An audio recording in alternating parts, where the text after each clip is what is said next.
My name is Rachel. I have been married to my college sweetheart, Mark, for 3 years now.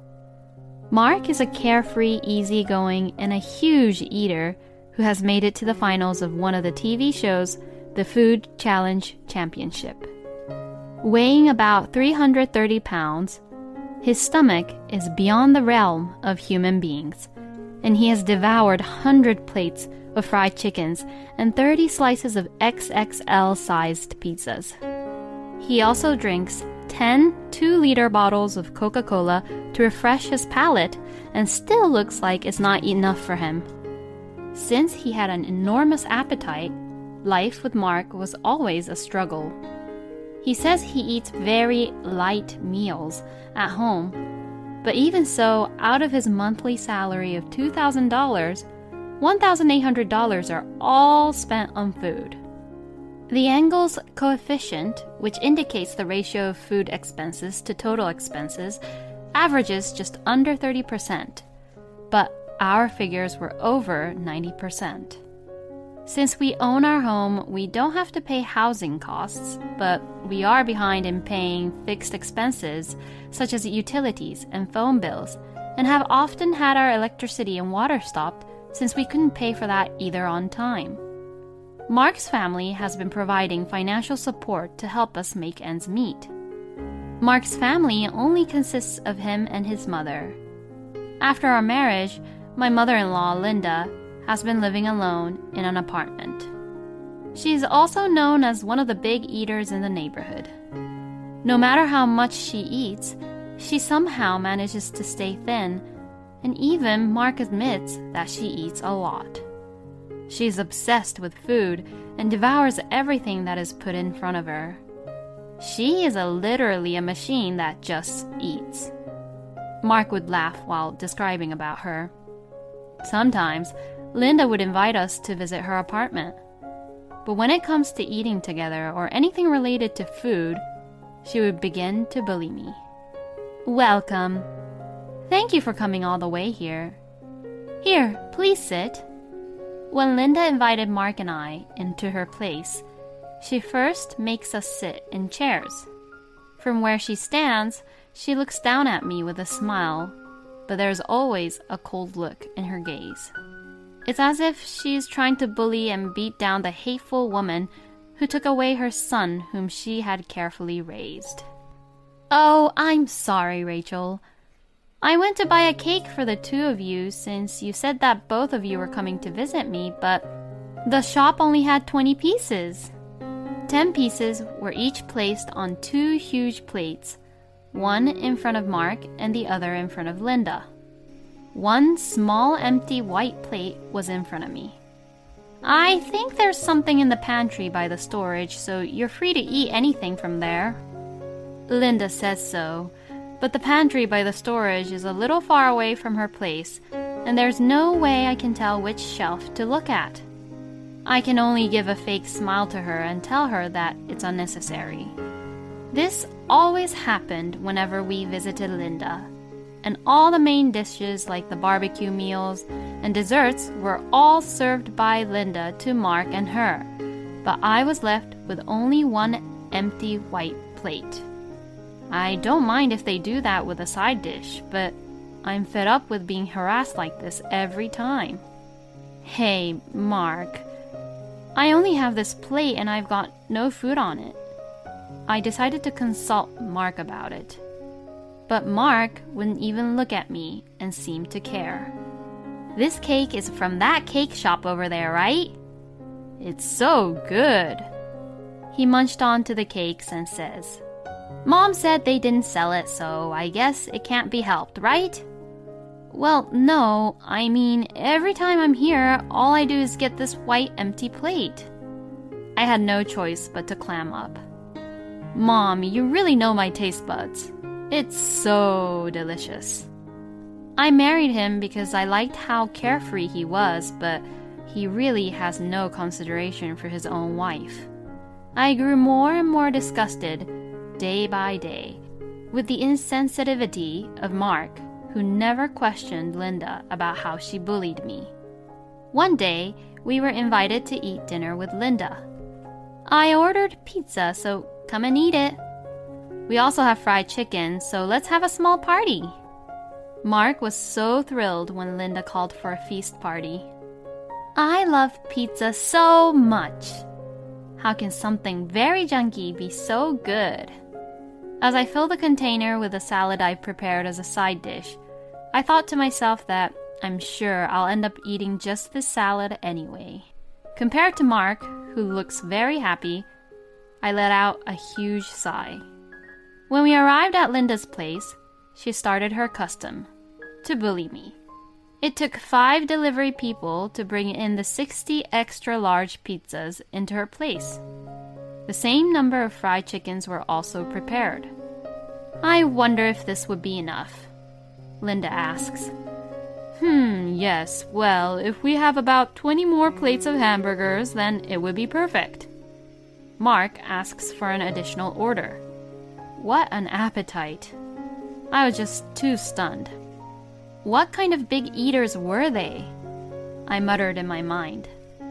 I'm sorry, I really love my son so much that I want him to eat everything he wants to eat. Once all the food came, Linda finally came over and spoke to me. But that salad you brought, it can't possibly be enough. And even the vegetables aren't enough. It's only just lettuce, cucumbers, and tomatoes. She began to bully me with my salad. Supposedly, Linda's sister and her husband would also come to visit over later on. Their appetite is said to be average, but Mark was the one who says they're average, so you can probably guess how big their appetite was compared to normal people. I had to put all the pizzas nicely onto the plates, serve the fried chickens onto the plates, and other things like serving other side dishes on different plates. While I was doing all the preparations that Linda forced me to do, Mark and Linda were just watching the TV and laughing hysterically. When everything was ready, I called them over. Whoa, pizza! Fried chicken! What an amazing feast we'll have! Mark was tapping his flabby tummy and doing a little dance. My mother-in-law on the other side of the table was saying, "What is with all this food being served like this? You really haven't learned our family's traditional way of serving food yet, huh?" She looked furious. I was silent, not understanding what was going on. You're only supposed to have 1 plate. Why are you arranging the dishes to your side as the same way we do? She asks. Oh, enough. You can just eat the salad you brought in the other room. This is the only dish that you get to take. Linda looked offended and I was unable to say anything back, so I moved to the next room. My head was spinning.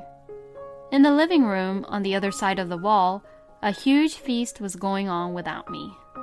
While eating the salad in the other room, I got thirsty.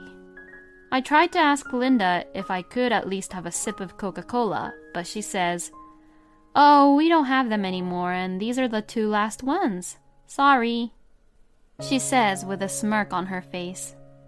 I had no choice but to drink water from the toilet. I look into the back of the kitchen and see an unopened carton of milk sitting next to the fridge. They have milk!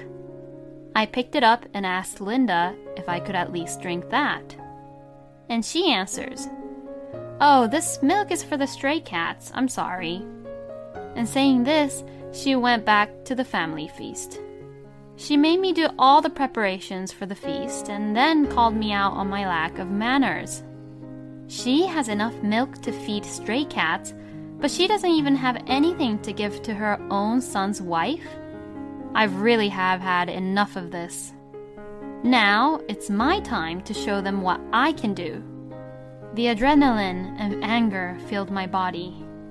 One day, as I was looking for the right timing to get back at Linda, Mark and I had the opportunity to visit her place again.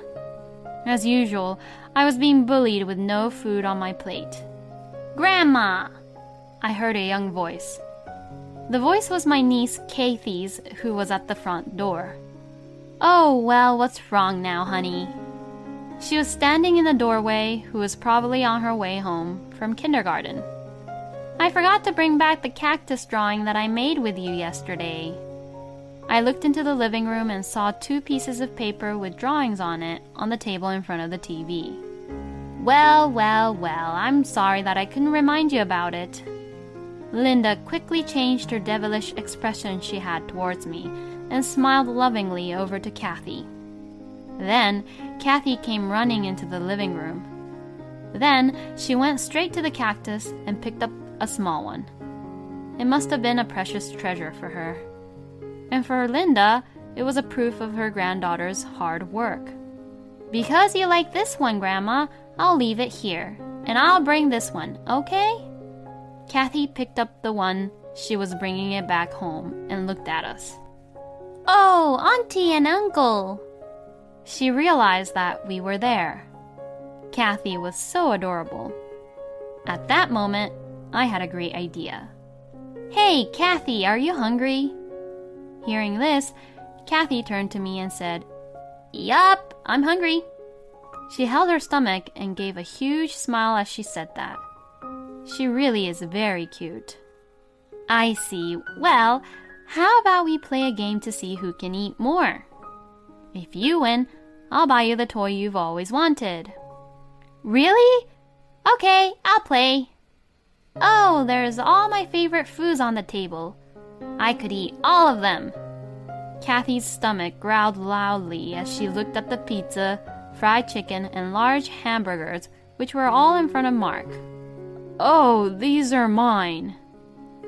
Kathy, I'll give you some snacks here, so come on, get over here. I guess Mark and Linda was so greedy that they didn't even want to give their own grandchild and niece what they have surrounded themselves with. They had very serious looks on their faces and went out of their way to stop the game. But Kathy says this innocently. I like fried chicken and pizzas better. All right, let's get set. Ready, and go! I took the pizza that Mark had left, and Kathy took the fried chicken and the burgers that were on Linda's plate and ate them with her mouth full. Hey, stop it! My fried chicken. Mark tried to take the fried food away from me and began to stick his hand in my mouth, but Kathy says this. Don't interfere with the game, and slapped Mark's hand hard. Mark was stunned by the shock of being slapped by Kathy, while Linda looked on in disbelief at what was happening before her eyes. 10 minutes later, all the remaining food on the table was gone. Now Kathy is smothering herself with the cake as a dessert. My pizza! My fried chicken! Where did the burgers go to? Mark stares dumbfounded at the empty plates on the table. Well, it's in mine and Kathy's stomachs. It's your fault for not eating it sooner, isn't it? You can't just stand there. If you think that I'm going to stay quiet forever, you're both wrong for this. Oh, and that's right. There's something I prepared for you. Mark's eyes lit up, and his stomach rumbled as if he thought I had prepared him food. But he misunderstood really badly. I took out a document from my bag. Let's get a divorce. Huh? I took out the divorce papers that I had been carrying around with me since that day. Linda and Mark both had huge surprised eyes at my abrupt request for a divorce. Please divorce me. And I began to vent out all my past stresses and frustrations at once. I've been bullied by your mother, and you haven't defended me even once. I'm sick and tired of you eating up my share of the food. You empty the fridge so much that it's so difficult for me to do our daily shopping. You don't even realize that with your very low salary, you have been draining my precious savings because you don't even have enough money for food. And then Linda says this. I'm bullying you? I beg your pardon. Isn't it natural that you want your own beloved son to eat a full meal of all the delicious foods? If you put up with your empty white plate, my son will be happy, and you, as his wife, should be happy too if he's happy. She argued back with such nonsense. My mind completely snapped. You've got to be kidding me. My happiness doesn't lie in that. Both Linda and Mark gasped at my sudden anger. No matter how much I had been mistreated as a wife, I had to put up with it for a long time. But when I realized that this attitude had escalated Mark and Linda in the wrong direction, I felt disgusted with myself. I decided that I would go all out. I quickly pulled my phone out of my pocket and began to call. I'm divorcing Mark because I got bullied by Linda. Please just come to Linda's place right now, I said over the phone. I'll be right there, so you better wait for me. And then I waited for 30 minutes. As the fierce battle between Mark, Linda, and I continued, my mother, Anna, finally arrived at Linda's place. Are you the ones who are torturing my beautiful daughter? My mother's angry voice echoed through the living room. My mother is as big as Mark. She was once famous for being a champion for Women's Wrestling Championship, and now she's a fierce fighter who trains male members of the Men's National Wrestling Club. Her overwhelming power is so huge that people on the street tend to avoid her. Mark and Linda were stunned by the unexpected appearance of Anna, and their mouths were wide open. You, Mark! Yes, I'm talking to you. Yes, ma'am. Mark sounded very scared. Instead of helping your wife, you have joined with your mother together to bully your own wife. Shame on you. Shame on you.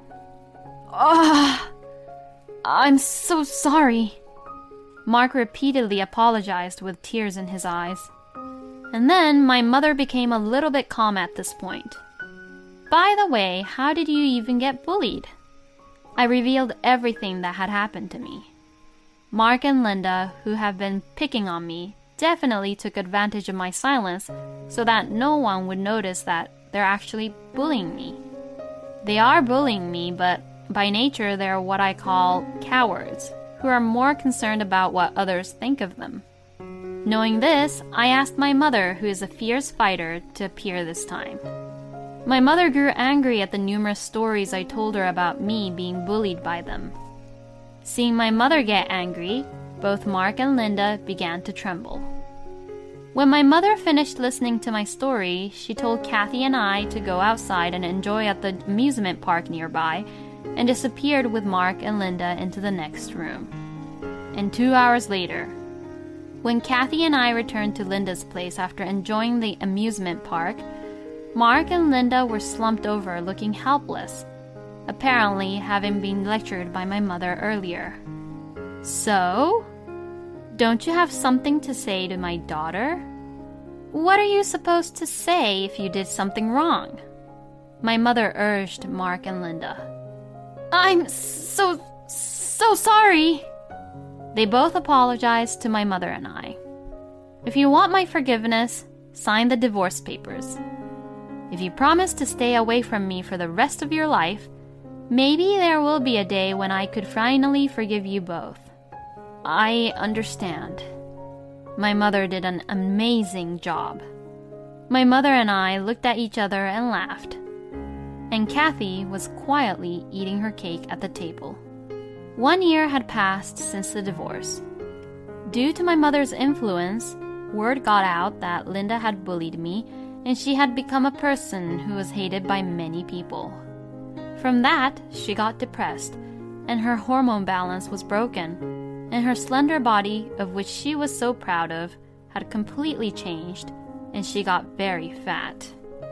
As for Mark, even though I told him not to contact me, he sends me a message once a week demanding that we get back together. He's trying his best to get back with me, but it'll never happen. Honey, where are you now? I am worried that you're at home without me and shivering from loneliness. I'm living with my mother now. The house without you is nothing to me now. My mother doesn't cook my favorite fried chicken anymore. I want to eat your cooking again. I want to start over again with you. Please give me a chance. I will never take away your food again. I will not complain about you with my mother anymore. I'll do whatever you say. Please, come back. What a horror. Reading those messages made me feel sick and nauseous. Please do not contact me ever again. That would be my true happiness. Goodbye. I replied with that message, set all of Mark's messages to be forwarded to my mother, and threw my phone into the ocean.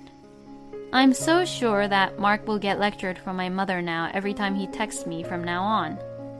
And what's more, I'm actually a big eater myself. I secretly participated in a women's food challenge championship and ate 20 servings of fried chickens and made it to the semifinals. I kept it a secret from Mark and Linda about this. On the day I competed with Kathy, there were about 10 servings each of fried chickens, burgers, and pizzas left on the table, and I finished them all in 10 minutes.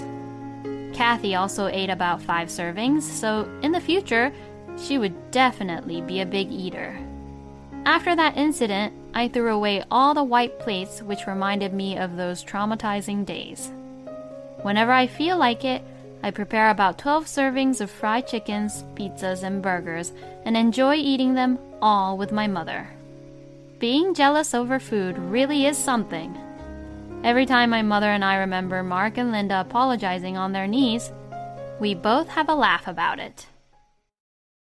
My mother-in-law kicks me out for not being able to get pregnant with my husband. Few years later. You're cursed, so you better get out of this house soon. A few days ago, my mother-in-law, Vicky, treated me like I was the one who was cursed and kicked me out of her house. I'm Hannah, and I'm 33 years old. Ever since I left school, I've been working as a nurse at a hospital in the city. I'm now an expert at my job, and I'm relied by many people at work. My husband's name is Mike. We met when I was working at the hospital where he was brought in after an accident. We hit it off right away, partly because we were close in age. He kept in touch with me after he got discharged from the hospital, and we began to date. I became more and more attracted to the cheerful and kind Mike. I want you to take care of me from now on. Mike smiles mischievously as he says that. Oh, what are you saying? Please marry me. Yes. After 6 months of dating, he proposed to me. I wanted to be with him forever, so of course I accepted his proposal. One day, a few days after his proposal, Mike called me out to consult with me. What's wrong? You look so serious. Actually, I didn't tell you this, but I resigned from where I worked the other day. Huh? Why? I'm going to be taking over my father's company anyways in the future. If that happens, then I wouldn't be able to do whatever I want. I thought I'd enjoy it while I can and do a part-time job instead. Why didn't you tell me about such an important thing before you quit your job? I'm sorry, but I don't think it was that big of a deal. When the time comes, my father will probably ask me to take over the company. So until then, I'm gonna take it easy. When the time is right? Are you sure that you can run a company that easily? I'll be able to manage it somehow. I'll have a lot of experts who knows my father working for me. Aren't you just sleeping on the fact that you'll be able to manage when you won't be able to? I thought that Mike had an immature way of thinking about how the society works. He proposed to me only a few days ago, and I was just stunned. I may depend on you for a while, but we'll do our best together. And I mean, you have a higher income than me to begin with. Huh? I mean, it's definitely fine to work because I love my job, but in return, Mike, you have to definitely think about your future, okay? Okay, don't worry about it. He seemed to go to work every day, but I never thought that he would quit his job. But it's not like I'm getting married for his money either. Even so, I thought he had the sense to work at least as a normal adult, so I developed a feeling of distrust towards him. But I knew that we had a long life ahead of us, and there would be many more things to come, so I decided to trust him this time. Finally, the day came when we went to greet Mike's parents. I was nervous and excited because I had not been able to go and greet them before due to our schedules. Hey, what are your parents like? Well, my father is pretty busy and independent, but he grew the company all on his own, and well, I think he's a great guy. My mom loves me a lot, so I think you and her will get along well. What does he even mean by that? Oh, I see. Well, I'm looking forward to it. Mike's house is a big house since his father runs a company. Wow, your family is really rich, Mike. A house with a warehouse, that's amazing. Oh my, Mikey, welcome back. Nice to meet you, Vicky. My name is Hannah. Oh, Mikey, you should come back more often to show your face. Did she just ignore me? I'm home, Mom. This is my wife-to-be, Hannah. Ah, yes, okay, well, enjoy your stay here. It seemed like I wasn't welcome at all. Mike's father was away for work, so it was just Mike, Vicky, and I. It was somewhat awkward being with them. I could tell right away that Vicky really loved her son, but somehow they were talking with each other as if I wasn't there. When Mike left as expected, Vicky says this to me. I'm going to ask you directly. Did you choose Mike for his money? Excuse me? You know, you can fool Mike, but not me. That's not... Don't you dare think about doing anything to my son or my family, okay?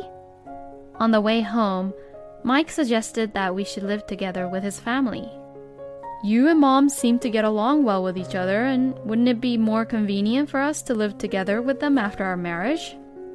Besides, my father and mother don't actually get along very well, and I think it would be reassuring to have you with us.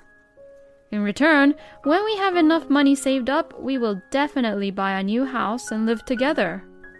I wanted to fulfill Mike's wishes if I could, but considering the earlier exchange I had with Vicky, it was something I just didn't want to do. But after all, we are the ones getting married, so why don't the two of us just live on our own away from your parents first?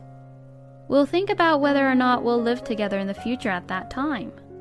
Fine, you're a cold person, huh, Hannah? A few days later, Vicky called me up and asked me to reconsider about living together. All right, Hannah. Our family has a long history.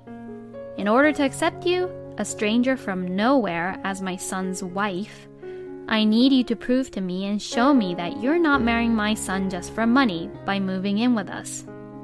It's not like I didn't want to cut ties with Mike's parents, and I wanted to be amicable as possible. I felt a little positive that if I made an effort, I would try my best and that Vicky would approve me of being Mike's wife. If that didn't work, Mike and I would live away from them, is what I thought. Not long after that, we got married. My family and friends gave me their blessings at the wedding. But that was the beginning of our hellish life together at Mike's parents' house. I had no intention of quitting my job at all. But I was checked by Vicky one by one about cleaning the house early in the morning, doing laundry even on my days off, and preparing meals. Oh, you can't even cook very well? What a troublesome wife you are. You could have at least bought some side dishes. Huh? I think it's delicious. Is she bullying me? On the days after the night shift, my body was so tired from work that I would pass out by evening. But Mike, whether he knew how I was feeling or not, was living a carefree life on his own. Hey, Mike, about Vicky.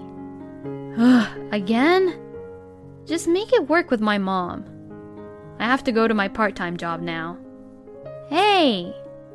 One day a year later, at a family gathering, Vicky asks me, Hannah, when are you going to show me my grandchild?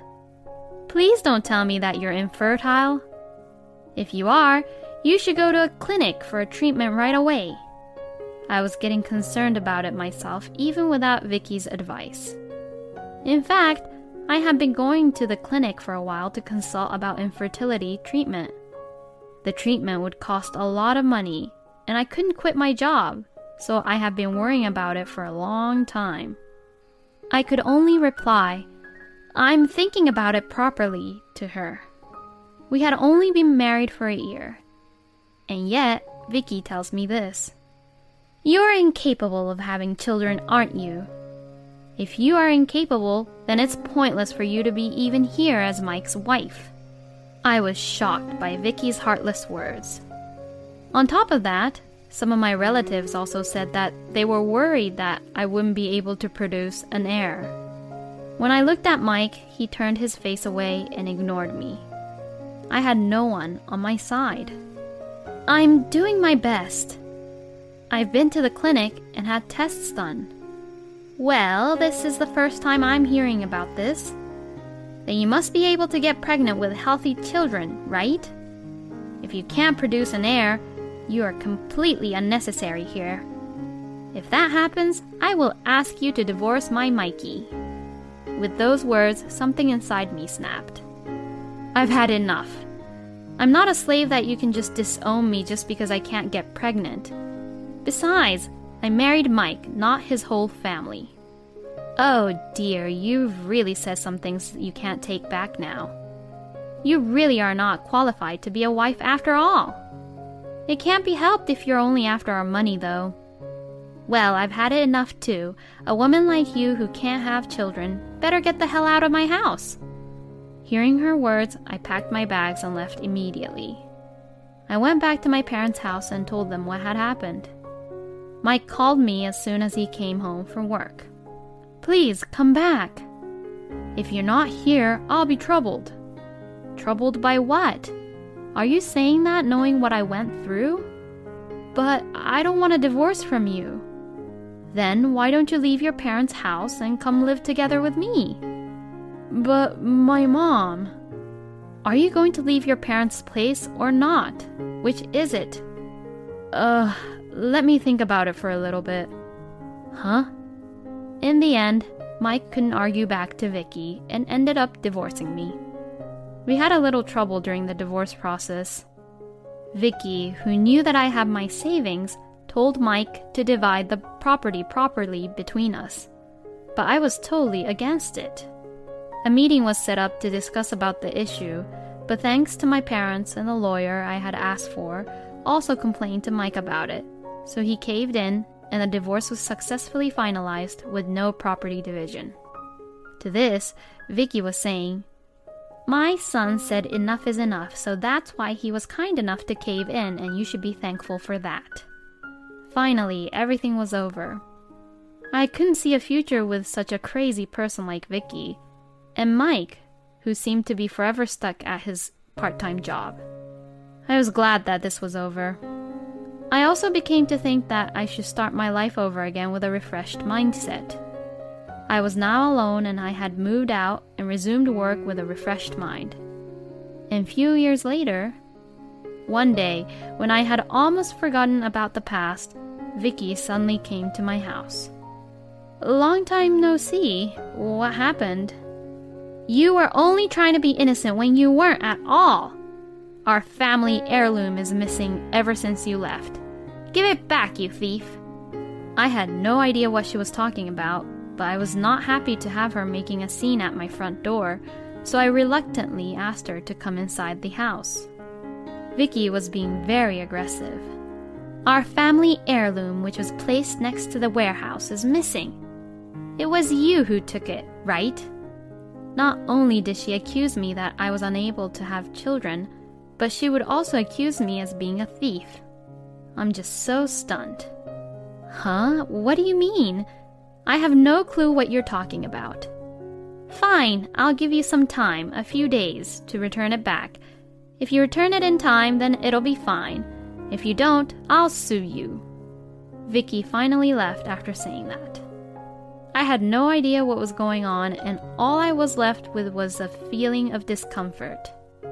There certainly seemed to be a lot of important things in that huge house, but I had no interest in them at all, so I didn't even take a closer look. Of course, I had no idea how much they were worth for, and there was no way I was going to take it. and she just suddenly treats me like a thief. After that, Mike called me in a panic. "I'm so sorry, Hannah. I think my mother visited you, but it was a mistake about the family heirloom being stolen. I'm really sorry about this." He told me this over the phone and hung up. Exhausted by this turn of events, I lied on the sofa. A few hours later, the doorbell rang, and both Vicky and Mike came in together. "I know you're in there. Come on out." "Come out, you cursed one. Give me back what you stole from me. I came all the way here to get it for you." "Mom, just please calm down." Vicky is just screaming around for me to return their family heirloom, and Mike is desperately trying to stop her. It's not good for the neighbors to hear you screaming in a place like this, so come inside, please. If you just return what you stole from me, then everything would have been fine." "Mom, as I've been saying, there must be some mistake here." "Why are you protecting this woman, Mike?" "What do you mean, why? That's..." And then it hit me. "Mike, could it be you who took the family heirloom?" "Huh?" "In the past, when you run out of money, you used to secretly take my accessories out and sell them." Well, that's..." "Oh no, Mikey, did you?" Knowing that he couldn't deny the truth now, Mike began to confess. "I don't get enough money from my part-time job, and Mom, you don't give me any allowance these days. My father also told me not to come to work, and I can't pay back my debts because he won't retire anytime soon." "Mikey, you're in debt?" Apparently, he didn't have enough allowance, so he even began to be in debt. Wow, he really is helpless. "So, since it's not my fault at all, can you both please leave?" "No! The reason Mikey did this is surely because of your influence. He might have borrowed money because you told him to. I can't believe Mikey married a hopeless woman like you. That's right, I'll demand alimony for all the troubles you've caused me. Right, Mikey?" You're the one who caused me troubles to begin with. Why is Mike's debt my fault? Isn't it because of the way you brought him up like that he became who he is? Don't you think so? I mean, normally, adults don't act like that. I didn't even want to see you both, but you were the ones who suddenly barged into my house, so who's the crazy ones here? When I was getting tired of this, my husband, who was in the back of the house, came over to me. He said, "What's wrong?" as he appeared with our baby in his arms. Yes, I had actually remarried. The moment they saw the faces of my new husband, Dave, and our baby, both Vicky and Mike looked very surprised. Of course they were, because my current husband was the lawyer who I had hired from that divorce. Later, I met him coincidentally through a friend who was that lawyer who helped me at that time. Dave, who knew the personalities of my former in-laws, and Mike, was worried about me and had helped me in many ways. When I talked to him, we had the same interests, and above all, he was a really reliable man. 6 months later, we got married. "Oh, hi, it's been a while." Both Mike and Vicky were stunned by Dave holding a baby. "A baby? No way. Why did you barge in here without any permission?" "I heard a little about this before, but are you still living without any proper income from a company?" "It's none of your business." "If it's none of my business, then get out. Hannah is my precious wife." Ugh. As Mike got silenced by Dave, Vicky says this. "What's wrong with him being unemployed?" "Mom, stop treating me like I'm unemployed." My husband sighs loudly, and this makes our daughter cry. "You do know that I'm a lawyer, right? If you make any more ludicrous accusations, I will proceed this to the court to take legal action. Let's start with breaking and entering." "I only just walked in here for a minute." Then Dave says this. "You may think it's easy to say that you just only entered someone's house for a few minutes, but the crime of breaking and entering comes with penalties like imprisonment. The penalty for breaking and entering is up to 3 years in prison and a fine of up to $1,000. There is also a jail sentence available, so you better be prepared." "Pardon me?" Hearing those words, both Vicky and Dave rushed out of the house. Seeing them rush out, I said this to them. "Oh yes, as you can see, about the infertility thing, the clinic checked everything and found that there was nothing wrong with me." After being told that there was nothing wrong with me, the two of them left quietly. Dave laughed as I said this to them. "If you ever come back again, I will be calling the police." Later on, when Dave sent a notice to Vicky's house, my ex-father-in-law called me right away to apologize. "I'm so glad I married a very reliable husband. I heard from a mutual friend that Mike is still living with his family. Our family of 3 is living happily together now. Oh yes, I also found out recently that I am pregnant with our second child." Dave hugged me gently, and we are so happy. I am very grateful for my kind husband. I'm so sure that the future of our children is very bright. My mother-in-law bullies and looks down on me in front of the relatives, so I finally argue back. My name is Katie, and I'm 37 years old. I married my husband Steve last year, and we bought a house together. Steve is 10 years younger than me. To be honest, I never dreamed that I would marry someone 10 years younger than me. When we started dating, I thought we would eventually break up, but before I knew it, we had quickly reached to marriage. Even when he proposed to me, I was the one who asked him if he was really okay to be married with me. But then, Steve replies with, "I'll definitely protect you, Katie, so please marry me." I thought to myself how lucky I was to be with someone so kind and gentle. However, our newlywed life was not all lovey-dovey and didn't get to have much time alone with just the two of us. Steve's mother, Lily, completely went against our marriage and made a fuss saying, "My own son Steve is going to leave me, his own mother, and choose that woman, that devilish woman." Lily was not at all pleased with the fact that I was 10 years older than Steve. I thought to myself that it's no surprise that she opposes me, given Steve and I's age difference. And then Lily gave me a condition in exchange for her approval of our marriage. She demands by saying, "You must live with me."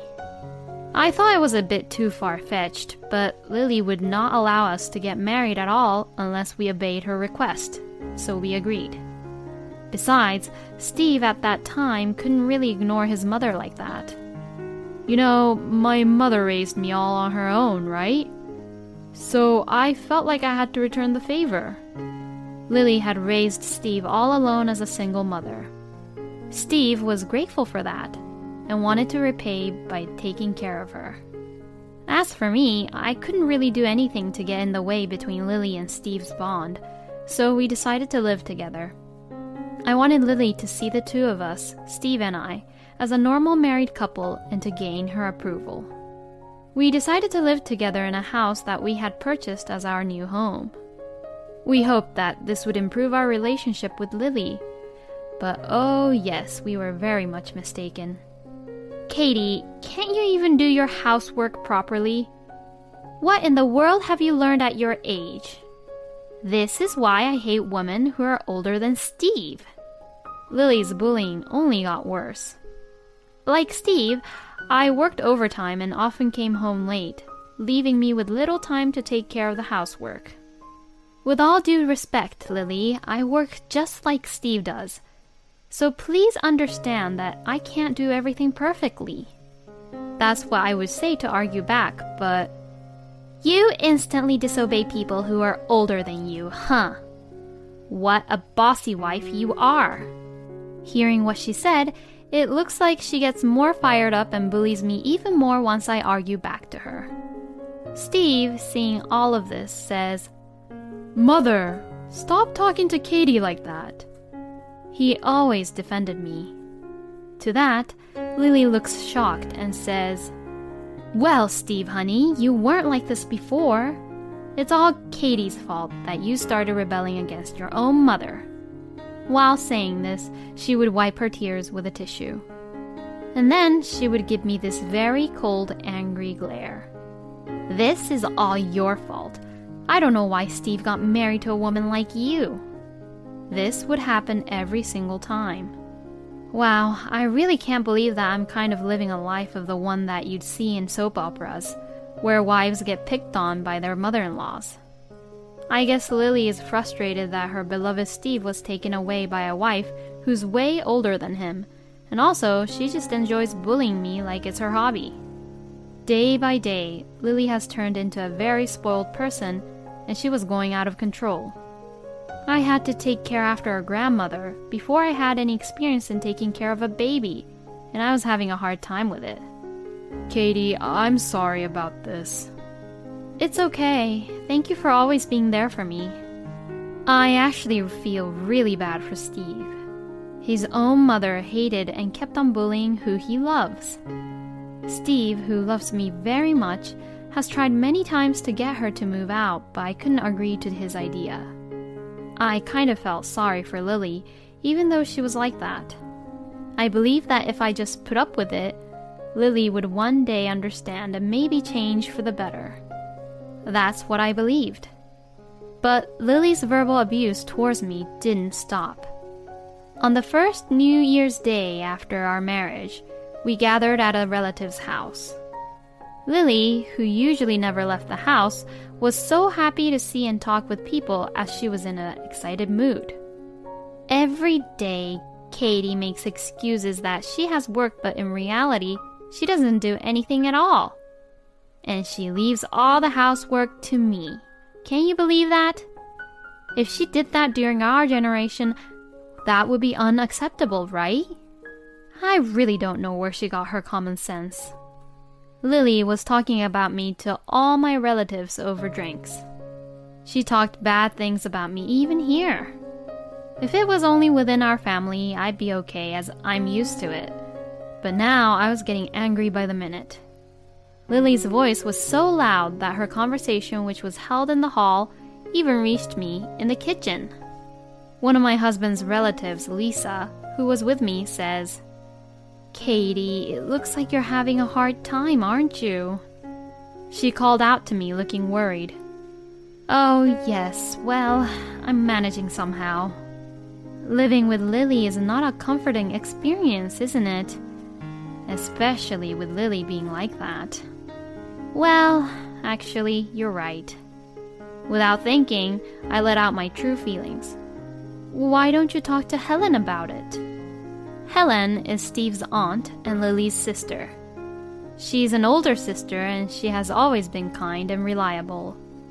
But would she even listen to me complaining about her own sister? While I was thinking that to myself, "Katie!" I heard a very loud voice echoing through the kitchen. "Oh, Lily, what's wrong now?" "You always make me keep asking you to bring me more drinks because we're out of it." "Sorry, I'll bring it out now." I sighed and hurriedly brought the beer. Lily was in the middle of chatting with her relatives and looked a little bit drunk. As I brought a cold bottle of beer and a new glass, Lily snatched it away from me and says, "Katie, you really are a clumsy wife, aren't you?" She says as she glares at me. Why the hell would she say that? As I was thinking this, Lily poured the beer into the glass for a relative who was sitting next to her. It's common sense to pour drinks into empty glasses, isn't it? This is what you always lack, Katie. You're really a useless person with a bad upbringing. Lily's words made everyone around look a little uncomfortable, but she didn't care. I felt that if I got angry at Lily at this point, this would put me in the same fighting ring as Lily, so I just casually decided to laugh it off. That's my mother-in-law. She really knows her way around drinks. I learn a lot from you, Lily. My usual business smile came in handy. Lily was also smiling with a huge grin on her face, thinking as if what she did was amazing. It seems like she's satisfied now. Katie, are you alright? It was Lily's sister Helen who spoke to me all worried, looking at how exhausted I was. I'm really sorry about my sister. It's always so difficult to deal with her, isn't it? Oh, no. I denied it, but to be honest, I was so fed up with Lily that I couldn't manage to lie that well in front of Helen. Living together with Lily, is it difficult? Yes, it actually is. Lily doesn't seem to like me at all. I sighed and complained to Helen about my problems with Lily. Helen had listened to every word I said and finally says, "If you have any problems, you can always talk to me." I was moved by her kind and reassuring words, as if she was like my real mother. Yes, I have a kind ally who will help me when I'm really in trouble. I felt a little better, and like this, I was able to go on with the New Year's holiday. Thank you, and I'm sorry for what happened, Katie. I'm sorry about all the things my mother has said to you. Oh, it's okay. Lily was drunk, and because of that, I'm sure she just got carried away. I tried to think so, but I was too naive. Lily's verbal abuse towards me, who didn't try to argue back to her, escalated even more. Steve's relatives likes to hold family events, and they usually get together whenever they have the chance. I was sent out forcefully by Lily to help out every single time. Steve tells me that I didn't have to come if I was busy, but Lily would always force me to go. And every time, I would receive verbal abuse from Lily. Katie, don't get all carried away just because you have a job.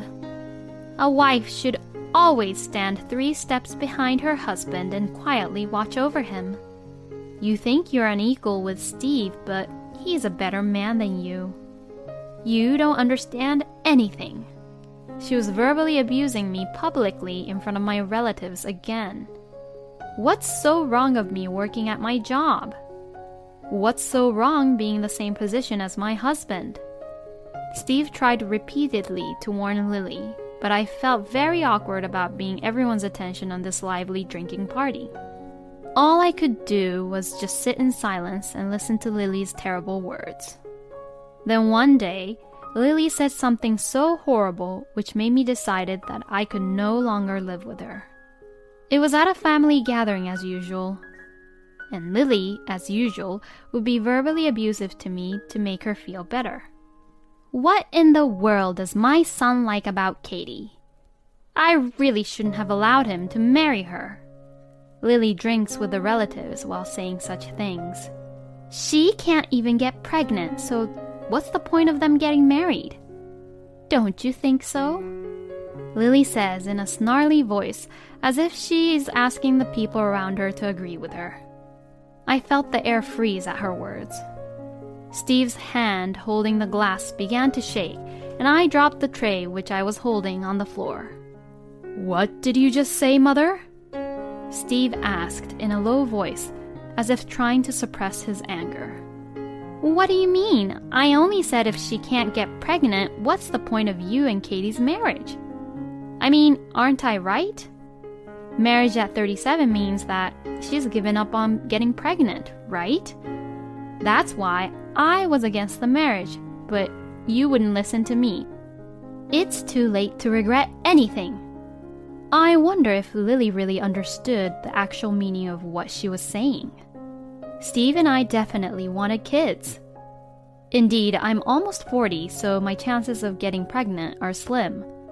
Still, I wanted his child and had just started going through fertility treatments. I didn't tell Lily a word about this. I knew that if I told her, she would criticize me again. Hey, Katie, let's make this clear once and for all. If you don't want to have kids, then get divorced already. Steve is still young, so he can start over as much as he wants. Okay? At that moment, something inside me had snapped. The wiring that I had worked so hard to endure all this time had snapped with the words kids and divorce. You really hate me, don't you, Lily? Yes, I do hate you. I hate you so much. Lily looks at me smiling as she says that. Okay then, well just now, we are no longer living together anymore. Could you please leave my house, Lily? What are you talking about? You're crazy. You joke too much in front of all my relatives, and it's ridiculous.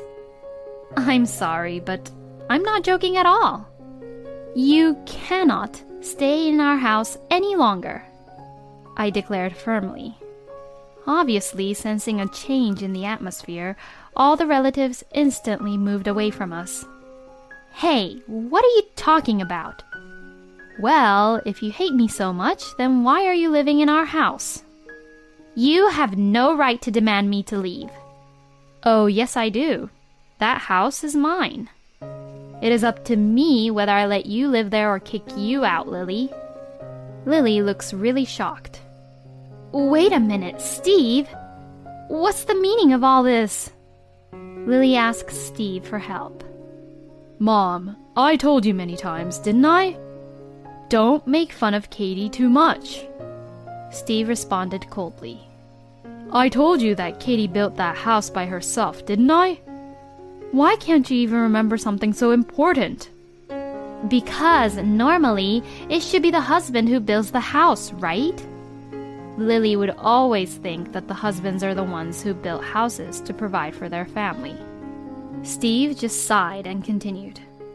And I was against moving in with you, Mother. But Katie insisted on having you live with us, so I had no choice. So that's enough.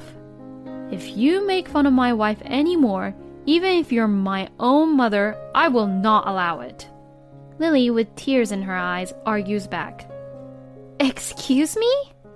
No way! You're kidding, right?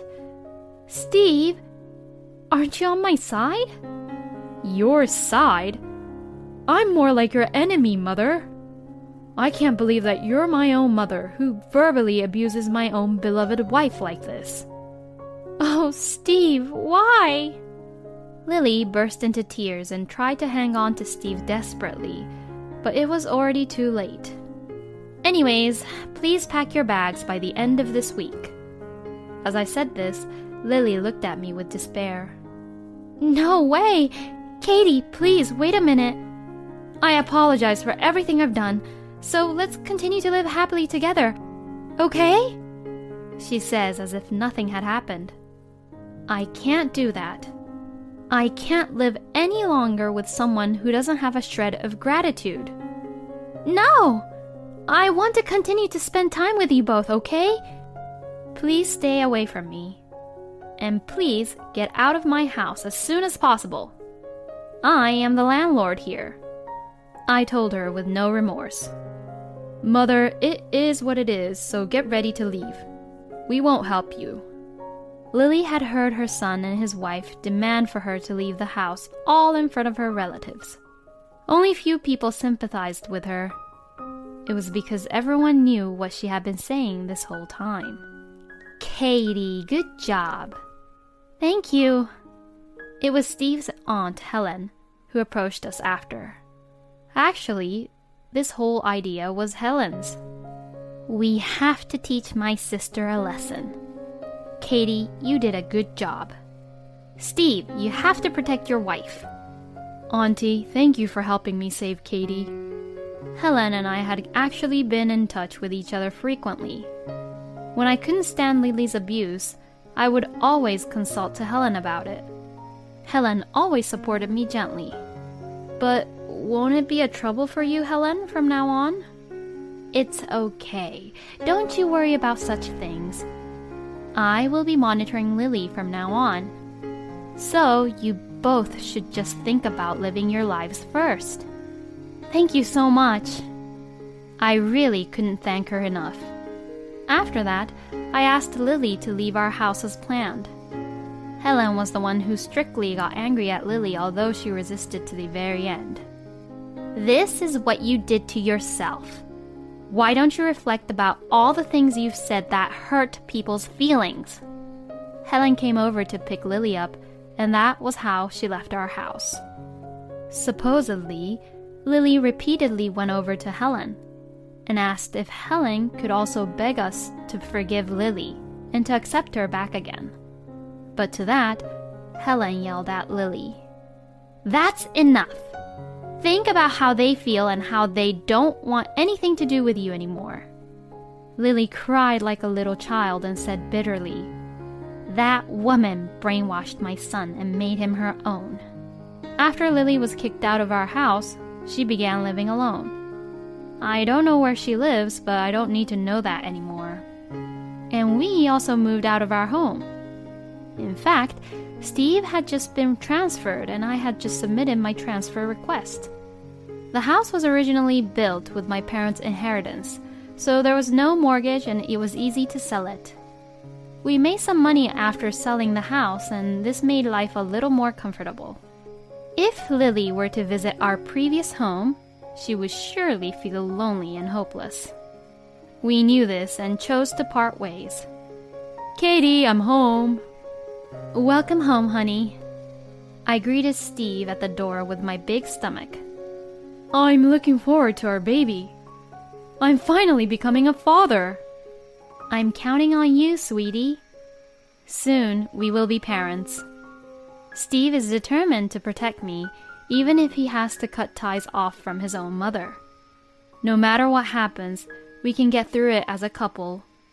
I'm so glad that I married him. I believe that with all my heart. My mother-in-law and my husband demands me to live with them, but I refuse, and, quote, My name is Judy. I'm a 40-year-old housewife. I live with my husband Jack, who is 2 years older than me, and with our cat. We have been married for 15 years now.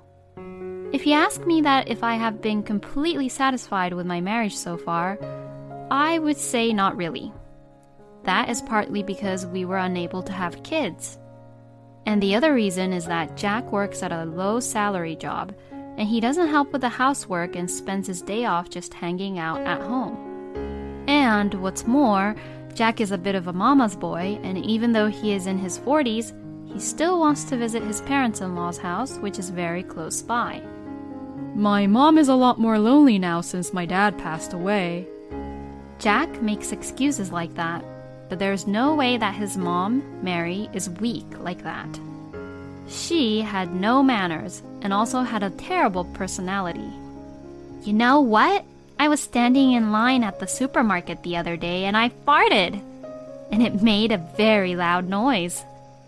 I was so embarrassed that I turned around and blamed it on the person behind me and said to that person, "It's so rude to fart." Mary laughed as she told the story of what had happened while they were shopping, and Jack, who was listening, also laughed with her, but I was just disgusted and didn't want to be with them. I couldn't believe that Mary was my mother-in-law. Mary has only a few friends because of her character and personality, and she's the kind of person whose only hobby seems to be picking on her daughter-in-laws. I wouldn't have a hard time going to Mary's house if I had a good relationship with her, but no wife would want to be near a mother-in-law with a personality like that. My brother-in-law Phil and his wife, Anna, who used to live together at Mary's house, also ran away because Anna also couldn't stand Mary. I mean, I can completely understand her. If my father-in-law was still alive, living with them may have been tolerable, but I wonder what kind of punishment it would be to live with only Mary. Unlike me, who argued back with my own opinions directly, Anna is a quiet and patient person. But even that quiet Anna wanted to get as far away from Mary as possible. So what kind of abuse did she get from Mary which made her want to get away like that? Phil, my brother-in-law, who is also a mama's boy like Jack, didn't want to move that far away. So now Mary, Phil and Anna, and Jack and I are all living separately, but we all just live close by each other. Jack and Phil were both mama's boys. I don't know what's so good about a mother like Mary. But I can still put up with Mary as long as we live in separate households. If Mary should ever ask me to live with her, I'll definitely reject it. I had firmly promised myself to do so. But when Mary called us over the other day, she had brought up the topic about living together. I've been thinking about it, and I think it's finally time for us to move in together. When can you move in? Suddenly, Mary had gathered us and Phil and Anna and started talking about moving in together. She made it sound like she had already decided to move in with us on her own. And I'm also surprised that she even jumped to discussing on when to move in together. Huh? Now, wait a minute. I don't want to live together with you, Mary. I saw Anna go through a lot of hardships, and I don't want to go through the same thing. I am not asking you, I am asking Jack. Even though I firmly refused to live with her, Mary didn't listen to what I had to say at all. If we were to live together, I should be involved in the discussion too, but of course, she ignores my opinion. Well, I don't mind. I don't mind living together. It would be easier for you to take care of Mom in the future if we all lived together, right? Well, of course, Jack would agree to live together. And he did so on the premise that I would be the one taking care of Mary. Taking care of Mary?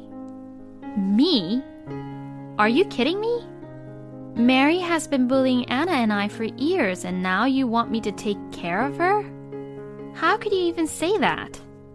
I said it as I sighed, but Mary looked disappointed. Oh no.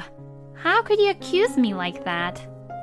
As an elder housewife who's much more experienced, I just gave you both some advice, that's all. How could she even think that what she was doing was giving some advice? In any case, I don't want to live with Mary or take care of her. If you really insist to live together, then we'll get a divorce. Jack got nervous hearing what I said. Hey, divorce over something like this, you're overreacting. Overreacting? Forcing someone to live with you or having to take care without asking about my own opinions are good reasons for a divorce. I have a job with a fixed income, so getting a divorce doesn't bother me at all. When I argued back, Jack got silent. Well then, it can't be helped. If Judy really doesn't want to do it, then I'll just have to ask Phil and Anna to come back. Now, it was Anna's turn to start panicking. No, I don't want to. If I have to live with Mary again, I'll go mental. I will never do it. But this time, Phil began to argue back. Now, calm down, Anna. My mom may have been a little hard on you in the past, but she did it for your sake. Mom is sorry for what she did. She's sorry? As far as I can see, Mary doesn't seem to be sorry at all. Yes, exactly. I mean, you never say anything back whenever I try to talk to you. There's no thrill in that. A strong-willed wife like Judy is a problem, but a wife who doesn't say anything is also a problem too, isn't it? That's right. You have things that you should reflect back on too, you know. What? Anna was absolutely mortified by Phil's unbelievable comment. I was also feeling the same as Anna, as I was standing beside her, and I was just too stunned to say anything. Besides, Anna, you've become a housewife all your life, so if you get divorced, you'll be in trouble right away. It's not like you have a job like Judy. When Phil began to say that, Mary jumped into that conversation. Exactly. Anna, if you keep being selfish, Phil could leave you, you know. If a woman with neither good looks nor good style gets rejected, she'll have no choice but to go out on the street. What exactly is Mary sorry about? I seriously wondered. Mary was enjoying how this talk was going to, so she looked really excited. Anna, you were still pretty when you were young. Now, you're so chubby. Come to think of it, it's that time of season where sea lions begin to move around, right? Sea lions, huh? That's a good one. Even Phil burst out laughing. How rude! Are you trying to call me a sea lion? Anna burst into tears and I tried to comfort her, but both Mary and Phil didn't stop talking. Oh no, stop being so paranoid. I was only talking about the sea lions. Right, Phil? The sea lions flap their flippers and cry out, right?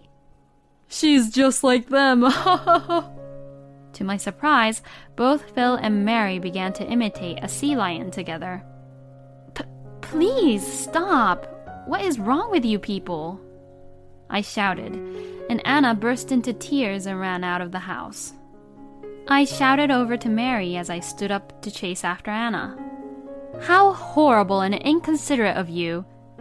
That's why neither Anna nor I want to live with you. Then Jack joins in. You think you're all that because you're working. But after all, a woman trying to survive on her own is bound to end up on the street. Just like Anna, you'd be in trouble if you divorce me. Don't you dare even think of using divorce as a threat. He glares at me as he says this. It was true that I was in a better position than Anna, but I couldn't really say, yes, let's divorce right away. Anyways, I would never live with Mary, I said and ran out of the house. I decided to find Anna and comfort her. After searching around for a while, I found Anna walking along the sidewalk. Anna! Oh, Judy. Anna's face was filled with tears. I managed to calm Anna down and went into a nearby coffee shop. I can't take it anymore. Mary has been bullying me, and Phil doesn't help me at all. I agreed to what she had to say. Well, yeah. Phil and Jack are both Mama's boys, aren't they? I sighed. If it's only light verbal abuse, then I can stand it, but I can't stand it anymore knowing that Phil is cheating on me too. And to think that even Mary is helping Phil have an affair? At Anna's sudden topic about Phil having an affair, I panicked. What? Wait a minute. Huh? Phil's having an affair? And Mary's cooperating? Oh, you had no idea? That man has been cheating on me for years. He kept on saying that he was going to visit Mary, but he was actually on a date with his mistress. Mary knew about it, and she was even helping him create an alibi. Anna was in tears, as if to vent all the feelings that had been building up inside her. I was so stunned and felt very bad for Anna. I pity her so much, being harassed by Mary and even being cheated on by her own husband. I completely agree with how you're feeling about all this, Anna. I feel so sorry for you.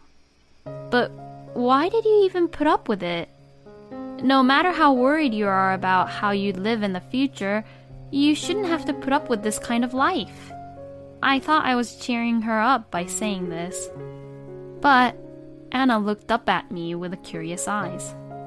What do you mean, why am I putting up with it? Because it's the same for you, isn't it? Huh? Then Anna began to tell me an outrageous story. After hearing the whole story, Anna and I decided to team up and go against Mary and our husbands. They were all a bunch of assholes.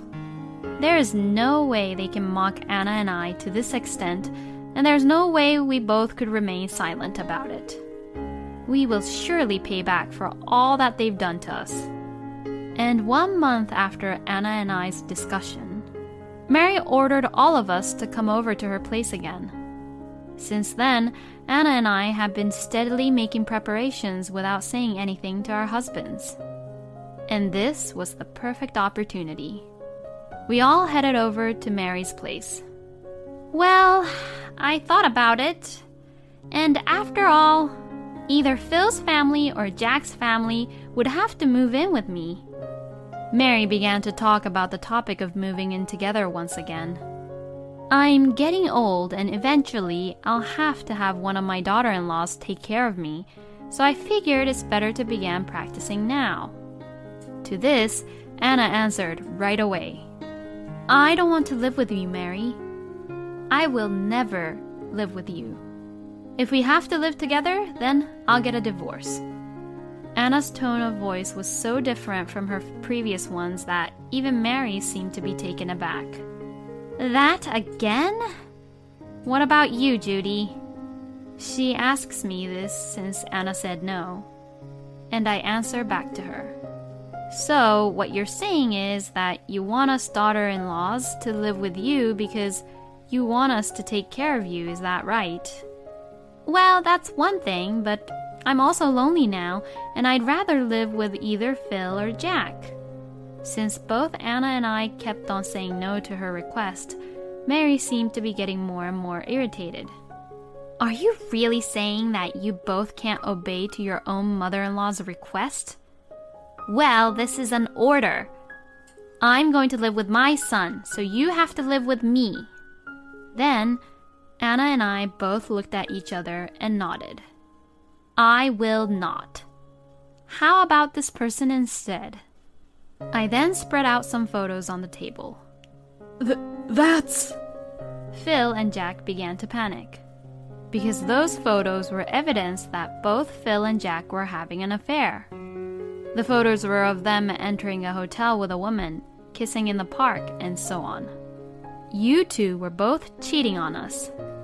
You two are really close brothers, huh? And I heard that Mary also knew about this? Even though Mary knew about it, she was helping you to create alibis. How could she be so shameless as to ask us to live with her and take care of her while doing such a despicable thing? Anna was also nodding her head beside me. If you want somebody to take care of you, Mary, then ask these women in the photos. We are both getting divorced, so I will not live or take care of you. You're causing so much troubles here, Mary panicked. Troubles? Well, we don't feel like we're in trouble at all. Right, Anna? Anna smiled. Hey, Anna! If you divorce me then, you'll be the one who's in trouble. There's no way a housewife can make it all on her own. Phil started to yell. He might want to start imitating the sea lion again like he did a month ago, but we will not let him do that anymore. Divorce is just a threat. Anna then replied with a smile on her face. Oh, I'm not the one in trouble, you know. Because I'm planning to get alimony from you. What? I'm also going to charge the woman you cheated on me with for alimony, and I think it will at least cover the cost of renting a small apartment and getting my life back on track. I'll have to work hard to find a job, but I also still plan to do everything I can to make it on my own. Oh, Anna, don't worry. I'll support and help you out. Anna and I both decided to cooperate and help each other get through this crappy situation. With my personal savings, we can manage to make a living for the time being. If Anna gets alimony from Phil and his partner, she will pay it back to me with a small amount of interest. And for this to work, we must do whatever it takes to get money from them. Oh, Jack, it's pretty obvious that I'll be asking for alimony from you too. And also from the woman you cheated on me with. Even though I'm working, there's never enough money for a 40-year-old divorcee. When I said this to Jack, he looked at me in despair. I'm sorry. It was just a desire. And it was just for fun. It wasn't anything serious. Serious or not, cheating is cheating. We have already consulted this to our lawyer, so you can make excuses all you want to our lawyer. I gave Jack and Phil the business card of our lawyer's office. The lawyer represented both Anna and I. We signed up for 2 lawyers at the same time and got a small discount for a lawyer to be on both our cases. This was a very good deal for both Anna and I. It's also known as a clever housewife's trick. Hey, wait a minute. Let's talk about this. Just not divorce, please. I'll apologize. I'm sorry. Jack and Phil both got down on their knees and apologized on the spot, but Mary was just upset and started to scream. Well, if you both want a divorce, why don't you do it then? I'm not going to put up with you both who can't be patient enough about your own husband's 1 or 2 affairs. Anna then began to laugh. Before I knew it, Anna looked completely confident. After all, a woman gets stronger at the final moment. Mary, you can tolerate very well with affairs, huh? Is it because you know what it's like to have an affair? Hearing this, Mary was so shocked that she flinched. What are you talking about so suddenly? I heard that you had an affair too. I heard it from one of your neighbors. You had a fling with a part-time worker at Jack's swim club. What the hell is going on with your family DNA? Compared to you all, father-in-law was so serious. Who the hell told you that? Well, I wonder who could it be? Why don't you ask around if you're curious? Well then, we're going back to pack our bags, so we'll be going now. Anna and I stood up at the same time. And then I said this with a huge smile on my face. Please just enjoy and continue on imitating the sea lion you did previously. After that, Anna and I went back to our own houses and left with the luggage we had packed in advance. We had already signed a contract for an apartment, so we would meet there. Jack called me and Phil called Anna several times, but we ignored all of them and left everything to our lawyer. After a while, both our divorce got settled and we finally got our alimony. Mary's intention to have her daughter-in-laws take care of her stopped since then, and she started to rely on her 2 sons. And now, it seems that there's a dispute between Phil and Jack about who was going to take care of her. Please come home. I'm really sorry. Let's start over again. I'll wait for you forever at that restaurant where we used to go for our dates. Phil and Jack kept on sending us messages to get back together again. We would mock about Phil and Jack at night after work over a light drink while reading their stupid messages. Hey, Anna, where is that restaurant which Phil mentioned? Oh, I don't really know what he's talking about. I'm pretty sure the restaurant where we used to go on dates is gone now, so I have no clue what he's talking about. Anna and I lived together for a little while, but when Anna got a job, she moved out of the apartment. She and I are now best friends who ran away from that horrible family together. We would like to continue to support and cooperate with each other. I'm now leading a very laid-back life, drinking coffee while petting my cat.